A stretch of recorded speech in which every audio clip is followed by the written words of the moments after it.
Hi everyone, welcome back to Van House Conversions. Thank you for tuning in. Sorry it's been way too long. I was meant to be doing videos every 4 or 5 days. It's not happened at all. It's been about 6 weeks now. But yeah, big update on the library bus. I've been full attack mode on it. So yeah, it's going to be amazing, as I said before, and I've managed to get loads done, so it's going to look pretty different since you last saw it. So yeah, all the aluminium bodywork's on, all the windows are in, skylights are in. Well, old skylights are out, new skylights are in.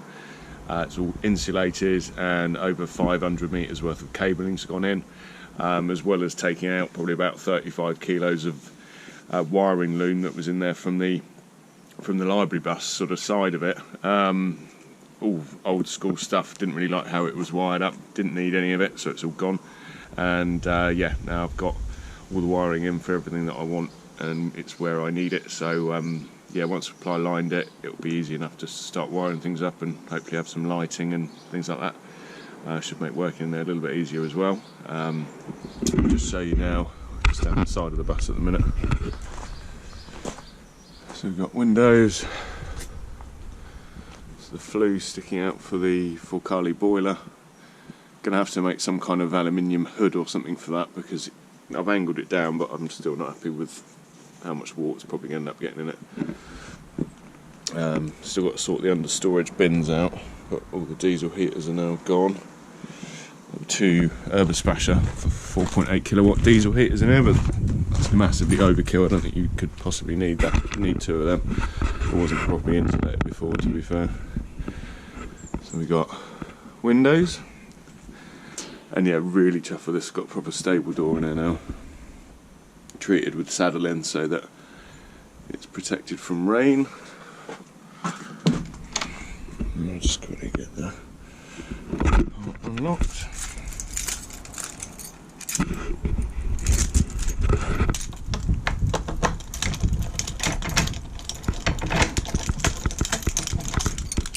Right, so I think last time I did a video there wasn't even a wall from here going forward, so the stairs are obviously underneath there. That's all insulated with 25mm Celotex and been ply lined. And then if you look inside, it's hard to give you a sense of the space with the GoPro, but it's got cabling everywhere, all really neat. There's my bath. You said you can't put a bath in one of these, eh?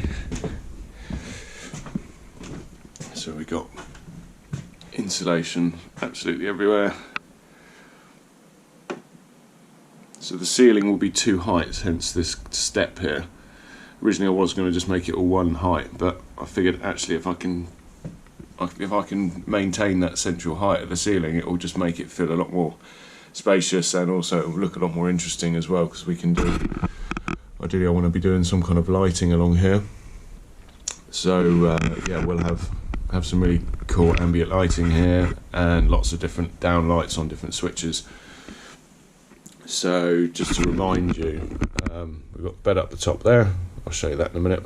We've got the dog storage below, well, dog bed below, and there is a small boiler cupboard at the end of his bed area, so I've got access to the water pump, and there'll be another fuse box in there as well, so we'll have a 12-volt fuse box in the cupboard that's back there. I'll show you. We'll have one just under the bath there, and then the main sort of electrical cupboard will be like a low-level wall here. So that will have the inverter, all of the 240-volt stuff as well. So you can pretty much just sit on the step, open the door, the cupboard door, and be able to, you know, check out all of the wiring and fuses and just make sure everything's doing what it should be doing. Everything will be Bluetooth in this bus, so we'll be going with Victron, a Victron BMV 712 battery charger, solar charge controller, and inverter. So everything will be smart, so we'll be able to see it from see what's going on with the Victron Connect app. So the entrance to the bathroom is there. So there'll be a mirror on the wall with like a bathroom sort of vanity unit. I'll custom build something so we've got as much space as possible.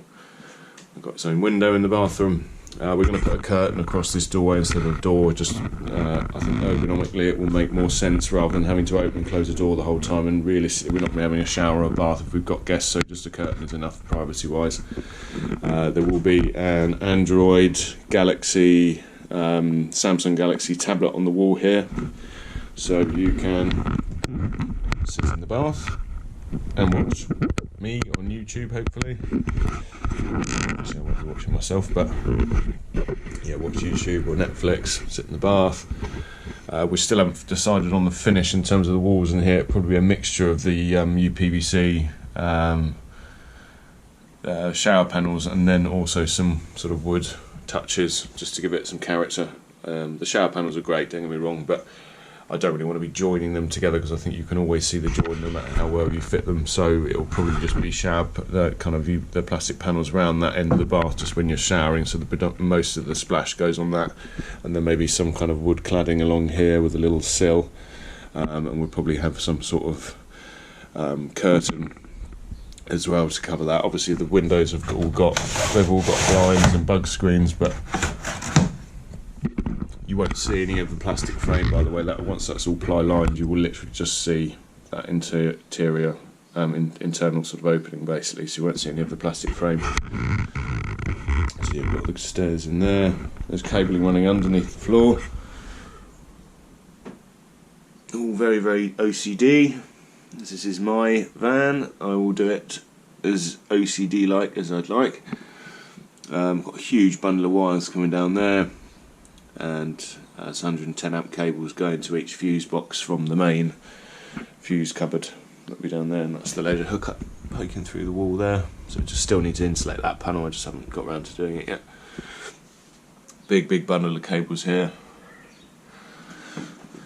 So you can't see half the wiring I've put in, to be honest. It's all up in the top corners where the wall meets the ceiling, so the insulation carries on over often to the top of the wall plate. Otherwise, if you don't do that, then obviously there's no insulation at the top of the wall, so you have a cold spot up there. So the this Celotex has had to be cut. Every single one that's on the ceiling I've had to cut and notch, and I've managed to get 60mm Celotex in most of it, so there will be little spots where there's only 30mm, but that's still not bad going, I think, because I think the ceiling is only really able to take 60mm, and it would be far easier just to put 25mm in there. But I thought, why not go the extra mile with it and just make it as warm or cool as possible. So down here we've got Bear's area, and then we've got the boiler mounted on aluminium. So behind it, the boiler, that is all Celotex. I've just mounted aluminium because the boiler's got to be on non-combustible materials for safety reasons, so it's on a big sheet of aluminium. I'll probably mount the water pump on that wall, so we can have really just a neat cupboard there, and might have a little bit of storage on the floor. Obviously I've got to cover up these wiring channels with some ply, but just making sure I haven't forgotten anything that I need to run, so we'll cover those up soon. And we've got a small little hobbit door. So the main purpose of that door is not for us to be going in and out of it to the front, because realistically there's no need. It's just in emergencies, if we needed to jump in the front and move, or if we arrive somewhere when we're travelling around in the bus and wanted to, avoid getting out and getting in the rain and getting back in the other door, so we can just jump straight in the back. But the main purpose of it was so if we're driving, we can open it all the way that way, so it'll open inwards, and then Bear can be sat there seeing where we're going, so he's not going to get just sitting in the back bouncing along. Then up here we've got sort of bars that were welded in are underneath there going across, hence the slats going different directions in different parts of the bed. Won't make any difference when there's a mattress on it, it's mainly just to make sure there's ventilation. And yeah, the idea with the bed is that around here there's going to be a nice sort of not worktop, like a piece of timber all the way round the top and down this side, and then each of us have got a little storage bin here, which is just a bit deeper than where these slats are, so it's it's about that sort of depth, and I think it's about 80 long. So that mainly be for cables and bits and bobs that just we need to have near us in bed. And then there'll be a wall light with a switch, a USB socket, and we'll also, I know it's over the top, but we're going to have a tablet each in bed. So one there, so we'll be sleeping with our heads at that end, and we'll both have a tablet and a fan mounted on the ceiling as well. So it'll be one of the ones that was in my Transit. It's like a double black fan. It's just a China special, but it's 15 quid, and I've had one in my Transit for the last 2.5 years, and it's still working perfectly. You just got to make sure it stays clean.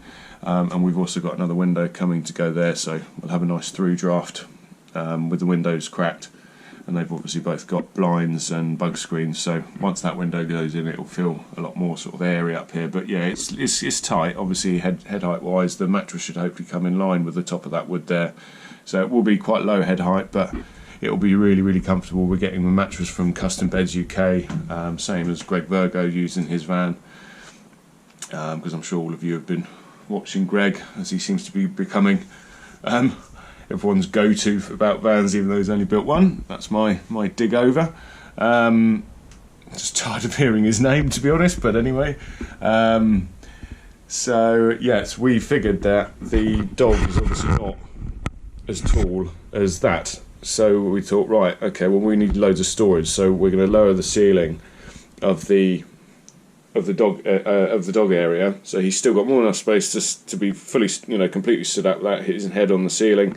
The ceiling will all be cladded, obviously, and then I've managed to get, I think, probably 3 big wheelie suitcase size, 3 big wheelie suitcases, the equivalent of 3 of those in terms of storage here. So that should be more than enough for most of our clothing, apart from the odd thing you want to have hung up. So we may try and come up with some kind of ingenious way of having those hanging on the underside of this and then kind of strapped or something, or some kind of piece of rope or something that holds their things on the underside of the bed. But I think, in all honesty, is providing you roll up your clothes, that should be more than enough storage for all of our stuff. So yeah, so there'll be some means of climbing up there. There'll be a little dog gate as well, just to stop Bear from coming out if we've got guests and he's on a mad one. And then like I said, bath will be in there. We'll have a composting toilet in here, which I found a company which does a really nice separator. And then we'll come up with our own sort of way of putting it in there, basically, probably with some sort of fan venting, as I know you need one to keep the smells away. So you'll be able to climb down from the bed, and all the back will be open plan. So like I said, obviously bath and shower in there with a mirror and vanity. We were going to put a small sink in there, but I just thought there's no point, to be honest. There's a sink right next to you, really unnecessary. And then I'll obviously build some kind of outside steps for when we're parked up for a longer period of time. The bus does have air suspension. It's on its highest setting at the moment, so the step in would be way less than it is currently when it's already all the way lowered. And then there'll be a window bar here, so we'll get some live edge cedar like we put in Nirvana, the extra long wheelbase Sprinter, so there'll be a piece of that along the windowsill there with 2 stools. And the lithium batteries are going to be going in a box on here, almost like your kind of footrest for when you're sat at the window bar. And then there'll be a table flat against the wall underneath the window bar that will fold up and be enough for 2 to 3 people, or even 4 people, to sit there with enough space for about 4 plates and glasses, obviously. Then we can always put condiments and wine and glasses and other stuff up on the window bar whilst we're eating. And then the kitchen will be along here, so we'll have a tall unit up here. We'll have 2 Thetford ovens. Well, not a combination one where you've got the small cavity oven and then a grill above. This will be 2 Thetford duplexes, so we'll have 2 36-litre ovens, each with grill.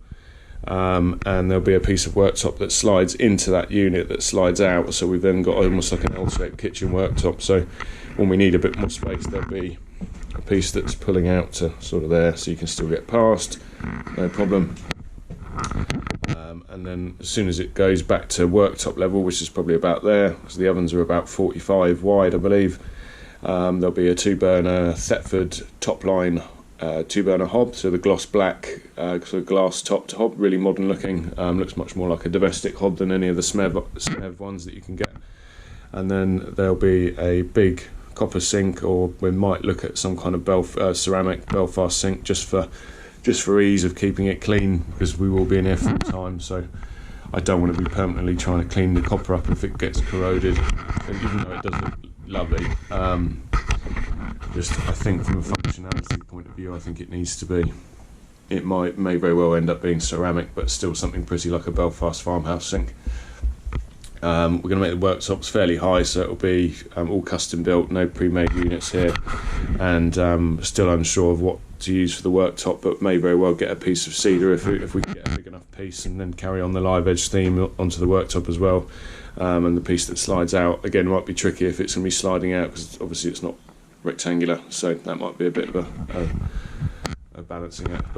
And then down the end, the sofa's going to start from about there, so we're going to make it really deep. So obviously the space in the floor used to be the leisure batteries, so I've taken those out. There were 300 kilos of weight that we've saved just from taking those out, because even if we put 300 amp hour lithium batteries in here, that's only about 35 kilos per battery, which we way more power than these old things, which are all expanding and doing weird stuff, which, you know, they're just not, no way we would be using them. So a third of that opening is going to be covered and then hinged, and then that will lift up, obviously insulated with 25mm Celotex, the same as the rest of the floor, and that will be our log store for the wood burner that's going to be there. So we can literally just move the rug that will be over the top of it, lift it up, and we'll have kindling and logs and stuff in there, all cut to the right size for the wood burner. And yeah, the sofa will be along here. I'm still thinking about how I want to go about it, but I would like it to be able to turn into a double bed if possible, but it will be deep enough and way longer than a normal bed anyway. It'll be about 2.1 metres along there, so it will be more than enough for someone to sleep on. And again, we'll be getting the base cushions. We're not just buying foam and getting them upholstered. We're going to get, again, Custom Beds UK to make, essentially mattresses that can go a piece there and another piece there. So it'll come with a quilted cover. It'll be, they're cool foam as well, so it doesn't get too hot and maintains a stable temperature. And it's got zip-on quilted covers that you can take off, and then we'll get those upholstered. Get the actual cushions upholstered, so we'll have the actual fabric covers, and then the quilted cover that then protects the foam. So we'll have two covers that we can wash those, because no chance the dog isn't going to end up on there. He will be on there at some point. And then I put wiring for 5-channel surround sound. So I thought, why not go the full hog? So we'll have 2 speakers there behind us. That's just for a wall light that will be there, and then down here will be just a 2-socket 12-volt USB. We're going to have an uplighter there, and I've also got a camera for some Wi-Fi. Some cables there for a Wi-Fi camera system, so we can, and it's 2-way audio as well, so we can speak to the dog and tell him to get off the sofa and behave himself if we're not in here. So yeah, the sofa will carry on there. We'll have another double USB 12-volt socket, and then up here we've already got a Samsung QLED 2020, the frame, so it's an art mode TV, so fantastic picture because it's QLED, but then when you switch it off it goes into art mode, and the screen kind of dims, so it looks a lot more it just blends into the room. Basically, it's not super bright like when it's actually a TV. And then we'll have obviously a speaker, and another speaker above the woofer inside the sofa. Basically, it should be pretty cool. We could have gone with a bigger TV. There's plenty of room for it, but at the same time, I don't want to be one of these people in a tiny house that's got a 55-inch TV and then you're sat like 2 meters away from it. I just think it's ridiculous. So we want really good picture quality and amazing sound without hurting your eyes because you're sitting too close to a big screen. So 32-inch will sit perfectly in that sort of space there. And we'll have amazing sound. I haven't really decided on what company to go with yet, but it may be Wharfedale. They seem to have a good system for around £450. So yeah, it's coming together. Sorry, I've not done more content. I've just been getting up early and just doing 12-hour days on it for the last sort of five weeks, nearly 6 weeks. We need to be in here by the end of the month because we're starting a medium wheelbase crafter I've basically taken a bit of a break because I've been flat out since starting Van House Conversions, and I think just it made sense to get this livable so we can sell the Ford Transit, sadly. So there will be a video tour of my Ford Transit with all the updates and refreshes I've done. I will be doing to it. There's some stuff that's been done already, and yeah, we'll be going up for sale. So I'm going to be probably putting up for about 13,000 and open to offers. Ideally want someone that's going to live in it, really, because it'd be great for it to carry on for a few years and save someone else lots of money like it has done me. Definitely won't be renting an apartment anytime soon. Maybe we'll buy a bit of land to park this on and get some more mastiffs perhaps, because I'd love to breed mastiffs as well as doing the van conversions. But yeah, so thank you for your patience. I'm sorry it's been ages. I will do another video more, much sooner than how I've done this one. Hopefully in a week's time I'll have done a lot more. Originally, in the last sort of month, it's been a lot of stuff that you wouldn't really, I wouldn't have been able to really show you that much in terms of how I'm doing it, and filming would have really slowed me down. So I wanted to make sure I got it livable, or make sure I get it livable within the time that I've got. So yeah, thanks for watching. Make sure you subscribe. Also press the bell button so you get a notification when I eventually upload a video. And yeah, please check out the Van House Conversions Instagram page, and obviously like the video if you liked it. Feel free to dislike it if you didn't, but ideally liked would be great. And please tell people about us. It would be great for us to hit the 2,000 subscriber mark and keep on growing. And yeah, obviously I'll do a full tour of the library bus when it's completely finished, but that's more likely to be in the new year, I think, because I want to try and have it ready, nearly finished by Christmas, although there's bound to be little additions and little tweaks that we want to make. So yeah, thanks for watching, and stay tuned for more library bus content, and also a video on the start of the medium wheelbase crafter. Thanks very much, have a good day, cheers.